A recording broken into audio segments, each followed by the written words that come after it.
Welcome, everybody, to another edition of the Hail to Michigan podcast. I'm your host, Ronnie Harder, and today I am joined by Contown. Matt is out today. He's feeling a little bit under the weather. Matt, we're thinking about you, buddy. Miss you. We'll see you next time. Contown, how are you? Doing good. It's Wednesday night as we're recording this. My voice is finally recovered from being in the stadium Saturday night, but feeling great after a great victory this weekend. Excellent win, man. I mean, it was a great feeling that night. Going to bed happy. I don't know. It was just awesome. What was the energy like in the big house? It was great. Yeah, it was like one of the top few games I've been to at the stadium. It was, had Notre Dame 2011 vibes, Notre Dame was it 2013 vibes, the Devin Gardner, Yeah. Jeremy Gallon game. Mhm. Like pom poms were out, people were super excited. The Washington, tailgating, walking around by the stadium pregame. The Washington fans were out and about, but in the stadium, they were really restricted to their areas. It wasn't like the Ohio State game. Sometimes you get a good amount of Ohio State fans around you buying Yeah. that ticket. So it was like my section and really outside of the visitor section, it was like all maize. All the fans were super energetic, and the maize out was great. I was really pleasantly surprised with the percentage of our fans that were wearing maize for that game. So honestly, the environment couldn't have been better. People were loud for the whole game, so it was Yeah, that's great. one thing I definitely took away in terms of the environment. I think in years past it would get lethargic at times, even on the Mm-hmm. sidelines, on the bench. But man, this game was just everything and more that we were looking for out of Michigan and their fans. I mean, you saw the videos after the game, how energetic the fans were, like in person. You saw the videos of like the bench and how energetic they were after each touchdown, after each big play. I Mm-hmm. mean, it was awesome. It was great to see that on TV. I'm sure it was great for you to actually be there in person and see it. So overall, just a great Absolutely. game. And we'll jump right into this game and talk about let's talk about the offense first and what we saw from them. Obviously, the big story was how well that Michigan ran the ball on the ground. They ended up running for, what was it, 343 yards on the ground. I mean, it was absolutely Yep. insane. Corum had a breakout game. Haskins had a breakout game. It was just a great 1-2 punch. It was the 1-2 punch that we expected to see before the season. Con, let's talk about that running game and what you saw from them on Saturday night. I think the big thing that I take away from the game, other than obviously the running backs do the running, and Corum had is so explosive. Haskins is super efficient. The cliche thunder and lightning, Yeah. like just a great 1-2 punch. But obviously everything is opened up by the offensive line, right? So I think the big takeaway for me was the offensive line looked great against Western, and Western has a couple pieces on the D line that are good for a MAC program. Probably a couple all MAC guys in Ali Fayyad and Robert Holly. But how is Yep. that going to translate against Washington, who's going to run two and sometimes three mammoth D tackles out there? And they're generally a good front. Even though the secondary is kind of what their defense is built around, Washington is almost always a strong defense in both phases. So how are they going to be able to move the giant guys that Washington has on the interior D line? And man, Vistardis, his performance against Western wasn't a fluke. He had a great game against Washington Yeah, he looked for the second amazing. week in a row. So yeah, it really seems like last year the version of Vistardis that we saw was just not the full picture. We've heard that he was hurt like more than was public Yep. last year. So it really all the talk of in the off season of Jim praising Vistardis and Jerome Moore praising Vistardis and the fact that he held off Zinter at center. It seems like it's the real deal, and he's gonna put together a good season here for his last year at Ann Arbor. And Yeah, really, I mean, do we think it was injury related or was it coaching related? it's hard to say. We know he was hurt, so But, sometimes, the combination of a new coach, maybe a coach whose personality you deal with better, just mesh with better, plus the last, knowing it's the last go around. But he was hurt. There was, I forget who said it, but someone mentioned that. Yeah, no, it's been mentioned multiple times that he was hurt last year. Yeah. But I mean, all that comes together, right? You get a new coach, it's your last go around, and it's you're finally healthy. So it's like kind of the whatever perfect storm for him to have really exceed expectations this year, and through 2 games he's really doing that. And then in addition to Bastardas, I mean, when Zinter was in, he was dominant. Stuber he was moving people. people, man. Hayes was collapsing. The front side of plays pull around Hayes, and it was like, I mean, you saw the run lanes we were making late in the game. So really, like, whole offensive line would be kind of my offensive MVP, and my takeaway from this. Like, Wisconsin's going to be another big defensive line, and Penn State's defensive line has looked good through 2 games. But Washington's a pretty, like we talked about it in the season preview, Washington's defense is a pretty good preview for Wisconsin specifically, but then just kind of generally, how is the offense going to be able to work against the better defenses on the schedule? And I think the offensive line certainly passes the test for, the hype we heard in the offseason. I think it's real. Yeah, Washington's defense is excellent. Not only is their defensive line really good, but their DBs are absolutely insane. I mean, Trent McDuffie is the leader in the defensive backfield for Washington. He's as locked down as they come in the country. Brendan Radley-Hiles looked really good in the run game for Washington. You didn't really hear his name that much in the passing game, just because Michigan didn't pass the ball all that much due to the running game being so successful.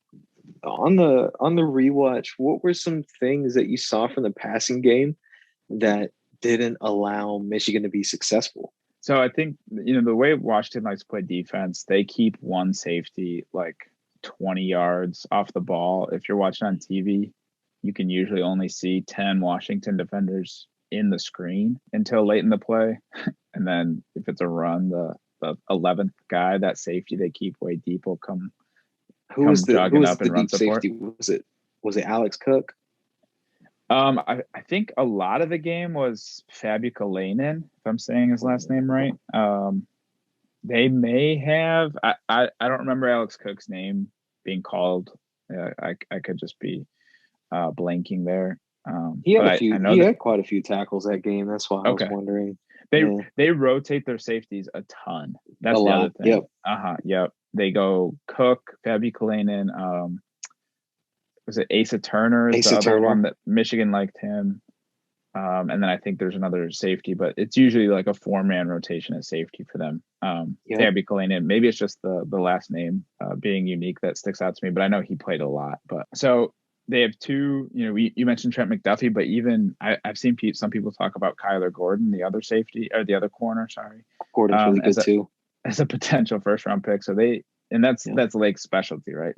He's a DB coach. He's one of the best DB coaches in the country. So, they've got 2 lockdown corners, a solid nickel and decent safety play. And they play that safety so far back that really what they want to do is make you go on long drives. They're going to prevent the big play and make you try to nickel and dime them underneath or beat them in the run game, which they bet on you not being able to do because of the strength of their front 7. And so really Michigan tried some perimeter things, some RPO things early, because they weren't going to take deep shots based on the way they're playing their safety and the strength of the corners. And, I think Cade missed some reads in this game. I think he would tell you that he missed some reads, but absolutely. About halfway through the second quarter, Michigan kind of said, why are we forcing something that we don't need to force? The run game is open. They just said screw it. Yeah, just really. Run the ball. Really, it was like, how can you blame them though? They were having so much success on the ground. I mean, it was like, if Cade was like 7 for 28, then you could talk about how bad the passing game it is or was, but it wasn't that. He had 15 pass attempts, and most of that was in the first quarter, certainly the first half. I should go back and look at the play-by-play, but I would bet 10 or 12 of his passing attempts were in the first half. So it was really kind of like, all right, we see what's not, you had you had a limited list of your play sheet to start the game based on how Washington's going to play. You're not going to take deep shots, and Yep. then at least not too many. And then you get into the game, and then you start to cross more things off based on what Washington's actually doing, and then what Cade is being able to do, like with his reads and stuff. And by the end of that, you just got to a point where really it was just you only need the run game. So I don't take too much away from like passing game struggles. I think there were and we can talk more specifics, but I think Cade was like maybe just a little uncomfortable. It was his kind of really his first big game, big crowd, and big moment. He was maybe a second slow in not outside of the RPO game and in the read stuff, just kind of like progressing in any given play. He was like a hair slow on that nice third down play that they had set up going to Eric All off the play. Actually, you got some pressure, but they did some really bad blocking on the outside too, on a lot of those bubble screens. I mean, it was nothing like it was against Western Michigan. Sainer still, Roman Wilson. That they missed some key blocks on those bubble screens. So that's something to watch going forward. Yeah, that initial swing pass to Corum where Sainristil is the lead blocker out of the backfield. It's interesting because you have like a few levels of things going wrong there. Sainristil whiffs on his guy, but it's also not clear to me that was supposed to be his guy. I think that was maybe supposed to be Eric All's block. Yeah, because didn't he get blown up by Jackson Sermon? Yeah, and at the same time, so it's Sermon that makes the play. Yeah. And that Sainristil whiffed on, but I think All was supposed to block Sermon, and Sainristil was supposed to move to the next level. You cannot ask Mike Sainristil to block a linebacker. That's not going to work. Absolutely not. And not at a standstill. Maybe with a running start on kickoffs, but definitely not at a standstill. Right. And to Sainristil's credit, Sermon went underneath the block. So the other thing that happened there was Cade's throw was a little off. It didn't hit Corum in stride to take him like upfield and wide of his, where the play is intended to go, wide of the Sainristil block. And so the throw kind of cut Corum's momentum, which made up for Sermon going under the block. Because if you hit Corum in stride, and Sermon goes under a block, Sermon's not going to catch Corum anyways, especially if he's going under his blocks. So there was like a few things that went wrong. The perimeter blocking was the obvious one, and then I think Cade's like misplaced throw was probably the nail in the coffin on that play. But yeah, definitely with Ronnie out, you noticed a different a lower proficiency of perimeter blocking from the receivers in this game. Yeah, I completely agree. And there's really not much else to talk about on offense. We kind of already know what happened. Passing game struggled, but it was mainly due to the fact that they were running the ball so well. It wasn't even that they were struggling. They just abandoned it after the first half. There was just no reason to go back to it. Really, the first quarter. Once the first quarter ended, like it was 98% running the rest of the way. So there's not much to talk about there. But on the defensive side of the ball, I think there's a lot to talk about. I think their performance was really good. Later on in the game, they gave up some really big plays to Dylan Morris in the passing game. I think his stats were really inflated due to garbage time. Yeah. But overall, I thought the passing game I thought the defense looked really good against the passing game. And obviously, Washington couldn't run the ball like at all. But the first player I want to talk about, it's probably the best player on the team, is Aiden Hutchinson. Talk about what you saw from Aiden and just how dominant he was again against one of the best offensive tackles in the nation in Jackson Kirkland. Yeah, so it's kind of like the offensive line where they had a good game against a Western team, but you want to see how that's going to hold up against Pac-12 opponent we think is kind of in the top half of Power 5 conference. Same thing with Aiden. He had a great first game, but you're going against the one non-returning starter on Western Michigan's offensive line. How's that going to hold up when you're talking about like a day 1 or 2 draft pick at left tackle and Jackson Kirkland, like you said, and it High held day up. one draft pick right now. I mean, he's getting mocked into the top 15. Yeah, he's legitimately, maybe the best or certainly top 3 like run blocking tackles in college football. Yeah.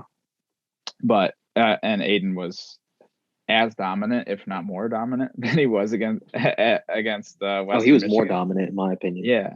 So I kind of like had a, I don't know if I did this during the game or like early Sunday, but was kind of just had like the realization that it just feels like we're watching a special season. Like all the hype that was built up, especially even before last year with Aiden, people comparing him to Bosa, or I don't think that was. We might see a Bosa-like season. He's on pace at this point to demolish the Michigan single season sack record. I believe it's still 12, and he's currently on pace for 21. It's first 2 games, so he could certainly not get to 20 sacks. Yeah. But if he gets to 15, he blew past the current record of Michigan. So he's just like that perfect.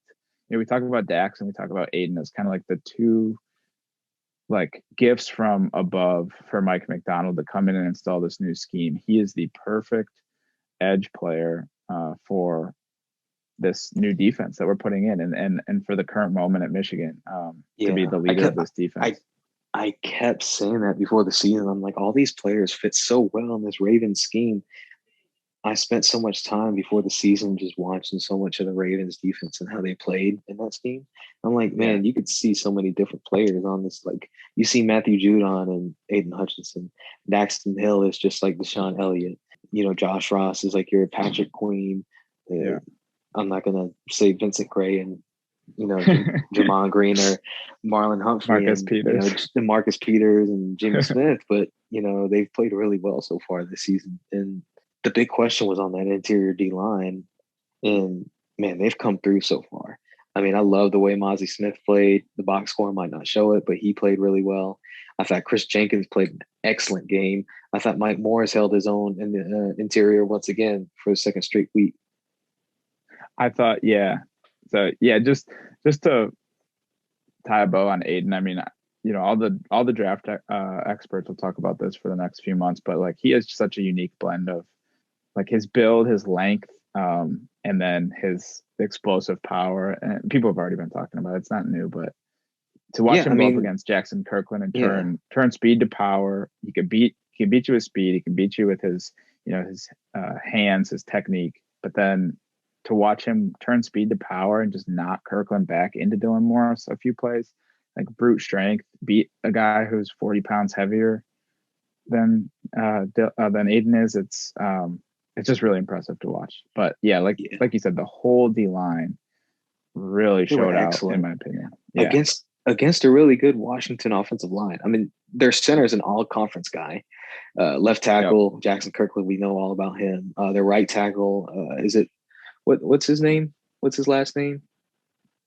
Is the right tackle Kearney or something like that? Yeah. It's something.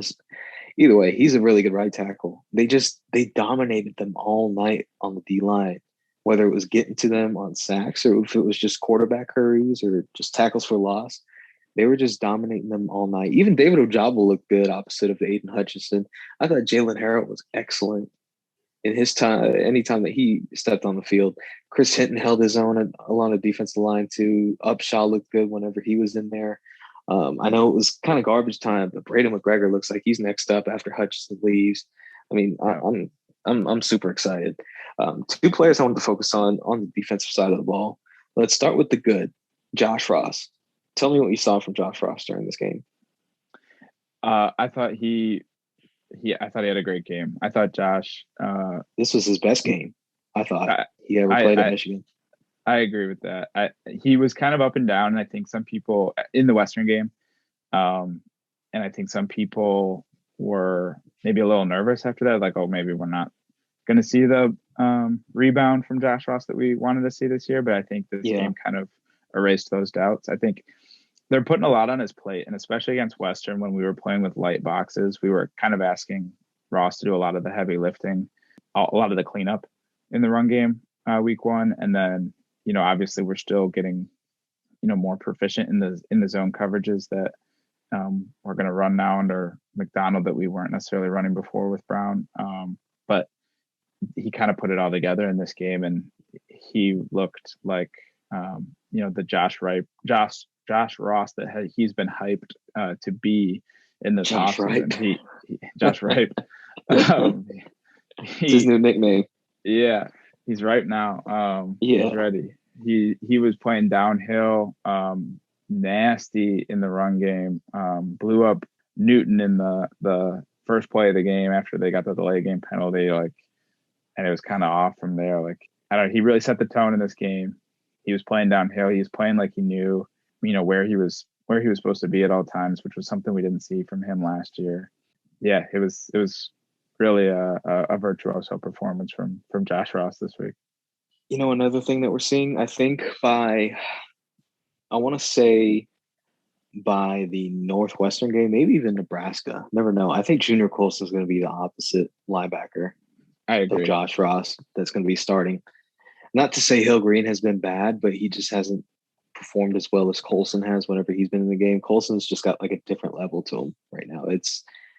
And he's only a true freshman. He's got a really bright future ahead of him. I think all the hype heading into Michigan from his high school days, just his explosiveness and how athletic he is and his ability to cover and just track down guys in the run game. Colson looks excellent.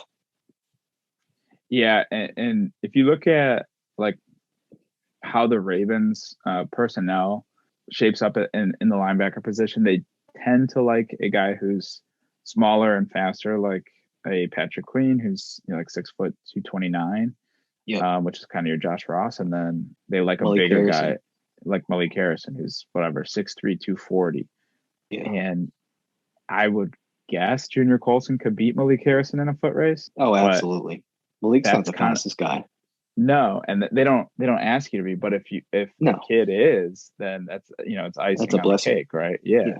Mm-hmm. So Junior Colson, the fact that he's 6'2", 6'2.5", and 230 pounds, he'll probably end up playing 235, 240 in the coming years, and he's going to run a 4.5. It's how long can you keep that off the field? And the nice thing is, this is going to be Ross's last year. We all expect. So the fact that Nikhai Hill-Green is getting experience now means you can play both next year. Nikhai Hill-Green can take over for Ross, and then you can play Colson, continue to play Colson. So I 100% agree. I think Colson they're kind of phasing him in right now, but I think he looked good from what I could see against Washington, and I totally agree with you. Yeah, not to go off on a tangent and away from what I wanted to talk about, but real quick, I want to touch on Rod Moore and just commend him on how good he looked after that one big play that he gave up. Mm-hmm. I really like what I've seen from Rod Moore so far on the field, and the fact that he's also a true freshman, getting a lot of playing time. He's getting playing time over Makari Page right now, and I'm not sure what's going on with Makari Page. He hasn't even seen the field so far, but I like what I've seen from Rod Moore, safety position, and that future is really bright at that position for Michigan. Yeah, I said before the season, I think someone posed a question on the board. It may have been B-Shap, shout out B-Shap, Benji. But they asked who, of the true freshmen that we saw playing early, and I threw out Rod Moore just because I know the staff likes him and he's quick. It looks like he is going to be the heir apparent to that Dax Hill role in the defense. Your quasi safety, quasi nickel. And I really loved how after he gave up that big play, Aiden Hutchinson led the rest of the defense over to go pick him up. Just say, hey, you're all right. It's all good. That's true leadership right there. It was amazing to see. I mean, kind of if you had to put the kind of culture change that everyone's been talking about into one moment, that felt like it was kind of it. And then he did. He came out and made a great breakup on I think the ball was to Cade Otten, but later in the game, pass play, like on Washington's last series. So he looks great. Big, really, really bright future for Rod Moore. So the other player I wanted to touch on, Jamon Green. What's going on with him? He's not playing as well as he did last year. He's, giving up some really big plays against wide receivers right now. It's like he's not getting his head around in coverage. What are you seeing from Jamon Green that is just, a little confusing? Who I thought would be the best, who everybody thought would be the best cornerback heading into the season. Yeah, it's interesting that the cornerback position that we thought was kind of contested going into the season was the battle between Vincent Gray and DJ Turner. And it seems like Vincent Gray has completely locked that spot down and actually played as Michigan's best corner so far. He's been their best by far. Yeah. So, it's like you said, to me, it's the issue of getting his head around for Jamon. He's in great position. Even in the big plays he's given up, he's in great position and should make the play, but he's just not getting his head around. And we saw that last year too. The touchdown he gave up against Michigan State, the one touchdown he gave up against Michigan State, he was in good position for, same as one of the touchdowns he gave up against Indiana. And I think this is something we've seen with a few other corners early in their career. I want to say Jordan Lewis, like in his first real year of playing time, had this thing where he was in position and the receiver would make a contested catch just because he was getting his head around too late to find the ball and get his hands on it. So, last year was Jamon's first year starting, and it was, weird year, abbreviated year, and now he's got a new coach. So you'd hoped that he would take the next step technique-wise there, but, I think it'll come. He's clearly got the athleticism for the position. He's playing receivers well off the snap because he's in phase. He's in good position to make plays on the ball. It's just, it's just getting your head around. It's just finding the ball in time. It's a split second in terms of, great catch from the receiver or a breakup. So I think it'll come. And I think one of the big catches on him this weekend was Bynum, who just came back for Washington. He's a good receiver. Mm-hmm. Bynum celebrated like he just won a national championship after that catch too. That might be the high point for this season for Washington. It really might be. and the dude Jalen Hall for Western is a good receiver too. So he's faced two good receivers. Mm-hmm. Give him a little more time this season. I trust that Klink will coach him up, but it's a little disappointing. We thought he'd maybe be there higher, further along in his progression to start the year. But the good news is Michigan's 2-0 and really not, both contests have not been close. So not at all. Yeah, we've got that's really some cushion. Yeah, so we've got some time to bring guys like Jamon along still. Another guy that I thought was really impressive in his time, especially in run defense, was DJ Turner. He was really fast on the field. Yeah.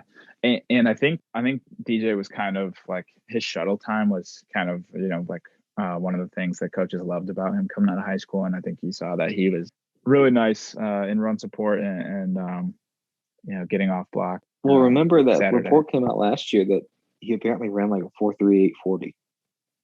Yeah. No, he was, because I remember like in high school, he was kind of like a borderline 3-4 star, and people looked at, he had a couple bad 40 times like at camp events that maybe turned some of his offers into, not as committable as others were.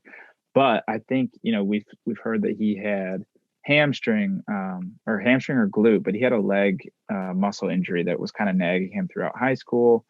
And maybe had a bad camp here or there. But now that he's healthy, it seems like he's taken a year and a half to like fully get healthy at Michigan and work with the training staff. But now you see like the potential that everyone saw in him. So I think within the next rest of this season, he's going to be a really nice, third piece in that corner room. And going forward, I think his potential looks really good too.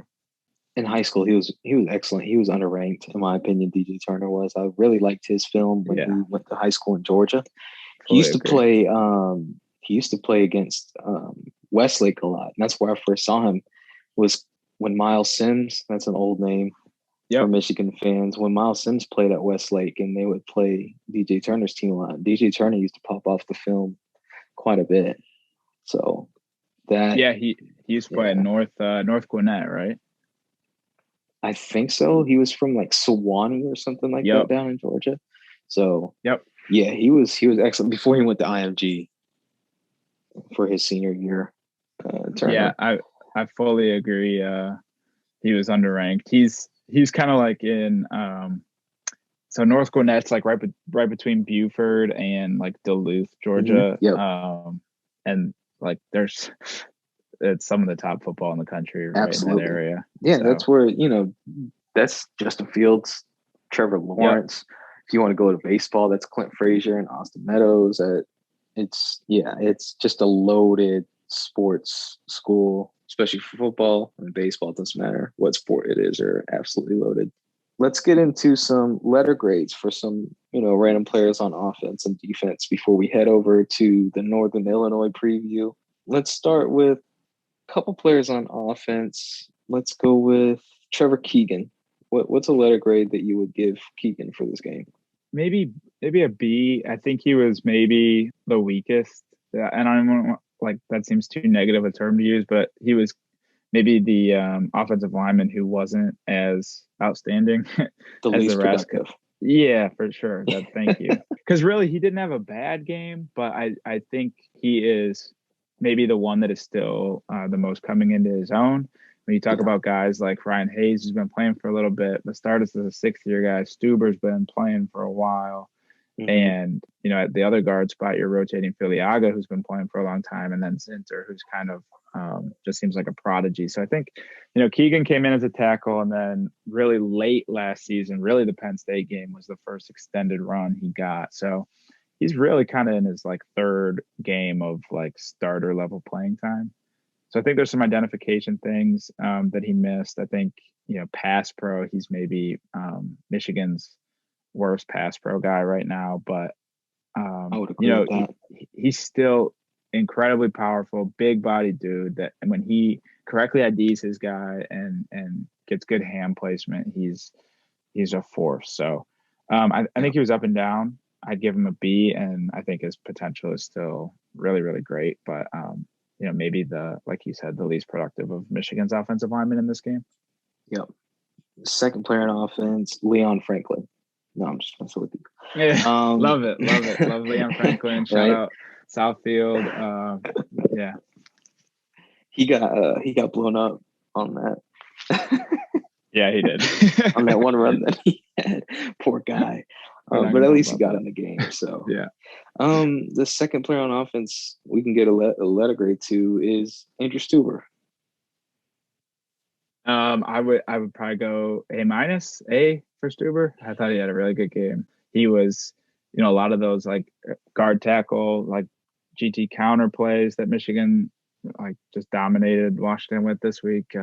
It was usually him and Zinter, him and Filiaga coming around. So I think he's playing at a really high level, and that's kind of his, the game you want to play with Andrew Stuber is like he's such a force in the run game. And they didn't really have the kind of elite pass rush, and we didn't throw the ball enough, obviously, for him to be tested really in pass pro. But man, if you can lean on Stuber in the run game, you're in good shape. He's so you can tell he's really experienced. He's assignment sound and everything. And then when he has good contact on his man, he's not going to lose those physical battles on many dudes. So I thought it was A- game from Stuber. Really, really good stuff. Kind of the leader of Michigan's rushing attack from the offensive line perspective right now. Yeah, he was outstanding. Let's head over to the defensive side of the ball. Letter grade for Chris Jenkins. I think I would give Chris a B plus. I think he had a good game. I think Michigan likes to slant and kind of stunt with Jenkins a little more because he is probably the lightest guy we're running out there on the D line. Asking to get in a 3-point right now. I think Michigan lists him at 275, but I think when he's moving gaps or they're running games with Chris Jenkins, I think he's highly effective. I think there were times where he got moved when he was asked to take on a Washington lineman head up, but yeah, I think he's kind of coming into his own. So I think he had took the next step or showed, moving on from the Western game where he got his first real run. I think this was a good sign of like what he can be in the future against like genuine Power 5, like big burly rushing attack. So I think he had a good game. I would say B+. I loved what I saw from Jenkins that game too. Let's go with Donovan Jeter. I guess I'll be like, I'm trying not to be boring, but I would say B+ again. I think he was. I think Mazzy and Hinton really stood out to me, and then Mike Morris got some extended run that stood out to me this week. I think Jeter was solid. I think he, kind of was the similar showing to that he had against Western. I think he's really powerful. He's got that knockback that, I think Hinton and Smith showed this week, like they didn't show against Western, but in the two games, I would say Jeter's kind of like the most powerful D lineman that I've seen in terms of just taking his guy and, resetting the line of scrimmage, a yard or two on Washington's side of the ball. So I think these two first games have been pretty encouraging in terms of the defensive line, and especially this game to see that we've got, maybe 4 or 5, maybe even 6 interior guys that we can trust against, the bigger, stronger fronts that we're going to see this year. And Jeter's they're kind of figuring out, what he's going to be this game. He was more of a rotational piece, but like when he was in, he was like really solid. So B+. Man, that really does it for this review of the Washington game. For as big of a game that it was, there wasn't like too much to talk about just because the offensive side of the ball was just like, I mean, they ran the ball really good. They didn't have to pass that much. And that was really that. Most of our conversation was going to be about the defensive side of the ball and what we saw from there. And so, we transitioned into this Northern Illinois game that we've got this week. 1-1 team. They played Georgia Tech week 1. I think they almost beat them, didn't they? I mean, it was a really close game. They did beat Georgia Tech. They did beat Georgia Tech, right? Okay. Yeah. So they lost to Wyoming. That's right. Yeah. I couldn't remember which one they lost and which one that they beat. But yeah, they beat Georgia Tech. Then they lost to Wyoming. I know it was a high scoring game. I wasn't sure who won. And it's an interesting Northern Illinois team. They've got, Rocky Lombardi at quarterback. Everybody knows who that is. I think it'll be a bit of a revenge game for Michigan's defense against him and what he did to them with Michigan State last year. They have an excellent running back in Harrison Whaley, who ran all over Georgia Tech, ran all over Wyoming. That's going to be the main guy that Michigan hones in on defense coming into this game. So let's just talk about Michigan's defense and what they need to do to eliminate Whaley.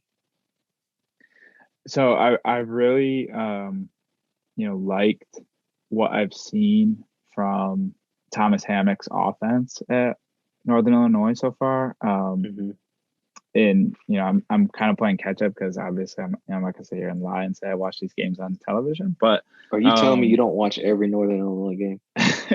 I've somehow missed Northern Illinois and Wyoming at, I'm sure, some ungodly hour on Saturday night.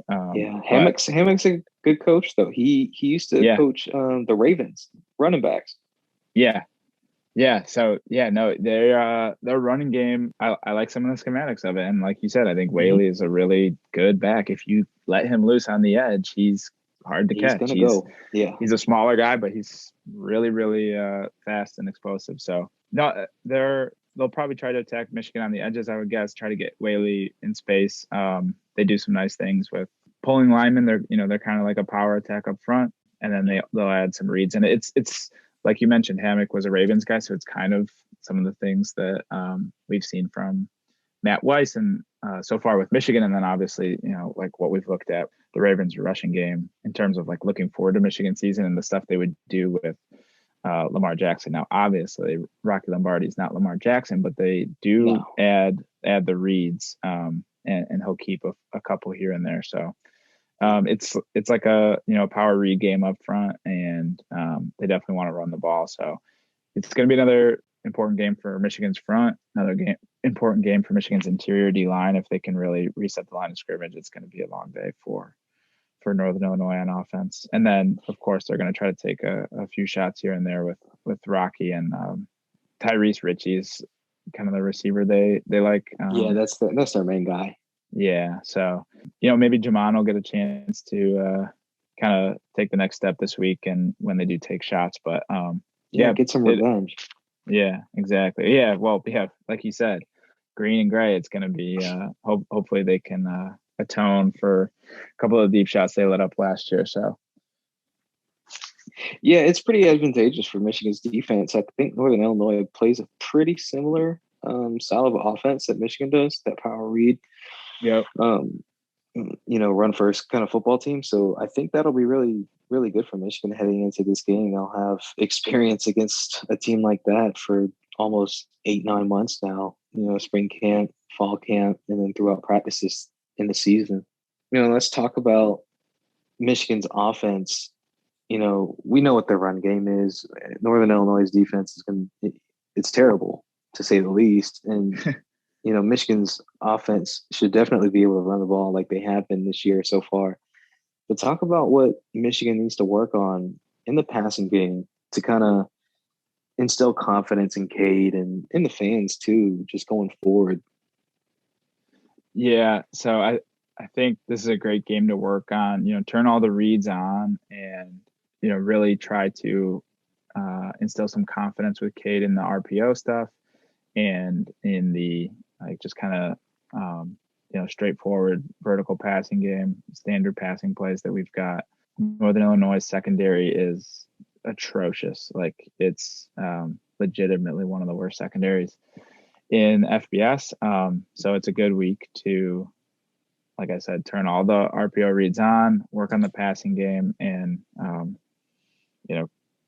prepare for the tougher secondaries and games ahead on the schedule, like the Wisconsins and Michigan States and Penn States, where you're going to have to be a balanced attack. But it's also going to, the run game has to be part of that, and Michigan's offensive line is going to, should dominate this Northern Illinois front. So it's a game that I really think Michigan should push for, 550, 600, 700 total yards, do what Oklahoma just did to Western Carolina. That's the type of offensive output that Michigan should be going for here. And like you said, instill some confidence in Cade going forward, because he was efficient against Western Michigan. He was good. I don't think anyone had really any issues with that performance, but you lose Ronnie Bell and then kind of maybe some first big game jitters, and you maybe start to maybe you have some concerns about his confidence going forward. But I believe in Cade. I think he's a good player from everything we've seen and heard. So open it up and let him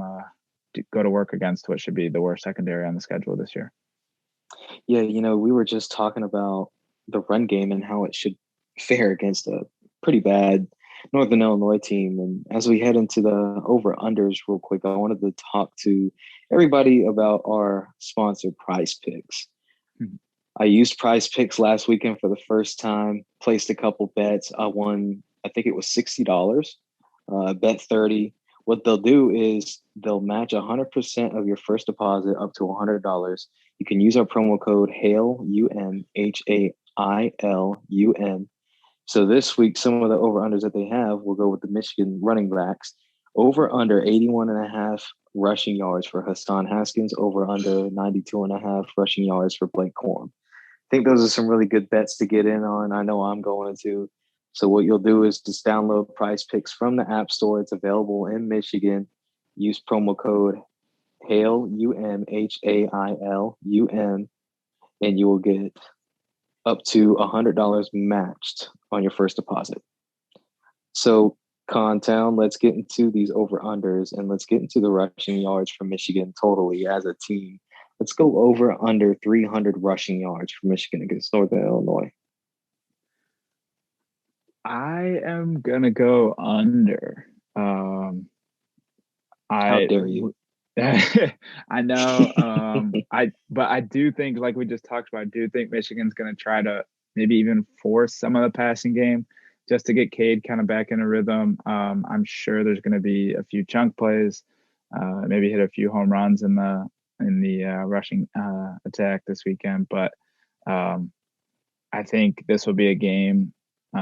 Like as soon as it's in hand, I think it'll be a quick trigger on getting the rotational guys in, getting some backup second, third stringers in. So I'll go under. I think it'll be well into the 200s, 250, 275, but I think the streak of 300 yard rushing games comes to an end this week. Maybe I would love for a 600 yard game, 300 passing, 300 rushing.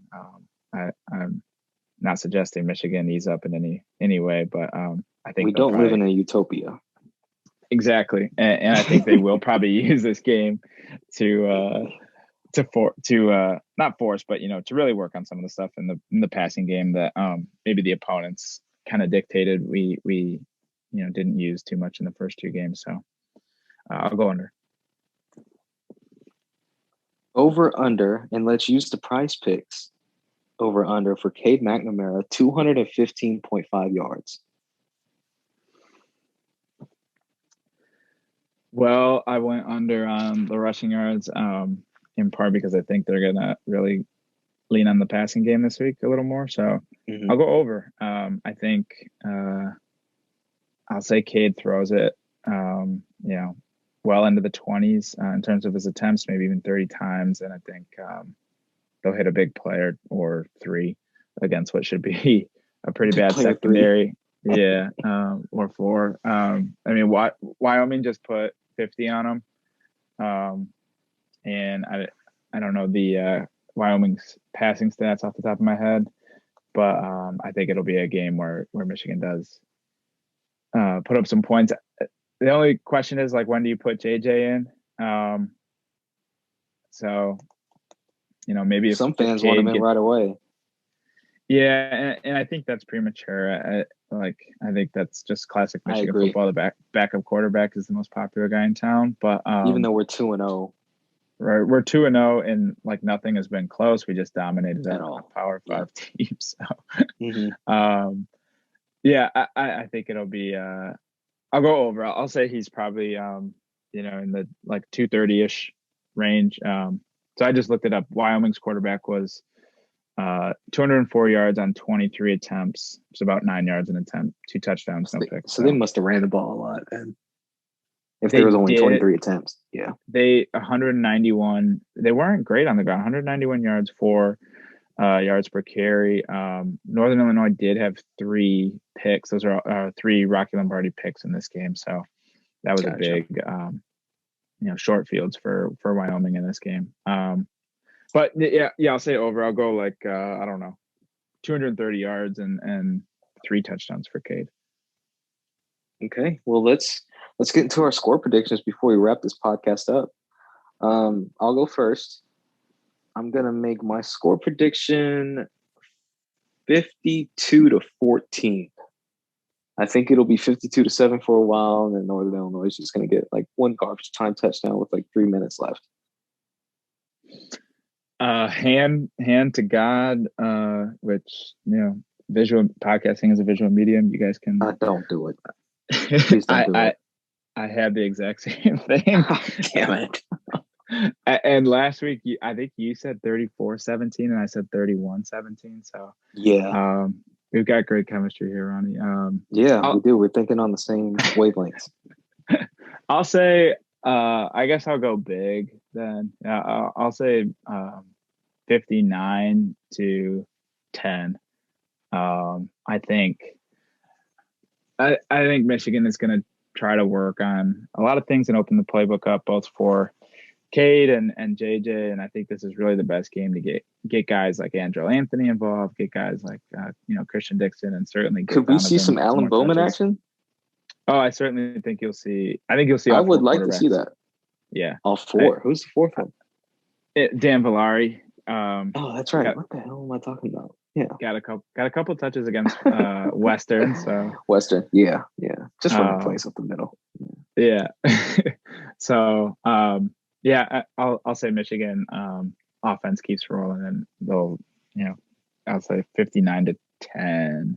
I think the corners capitalize and do get some revenge on Rocky Lombardi. The thing with Northern Illinois is if Michigan comes out and punches them in the mouth, you don't have like the kind of emotional letdown of the post big game, post not the Mays out anymore, and Michigan comes out and kind of takes the lead early like they should, then I think it'll kind of spiral for Lombardi. Yeah, 100% agree. Well, yeah, that does it for this episode of the Hail to Michigan podcast. I'm your host, Ronnie Harder. I was joined today by Contown. Next time around, we'll be sure to have Matt come back. We'll make sure that he feels better by next episode because we missed him today. But in the meantime, everybody stay safe. Enjoy the game this weekend. And as always, go blue.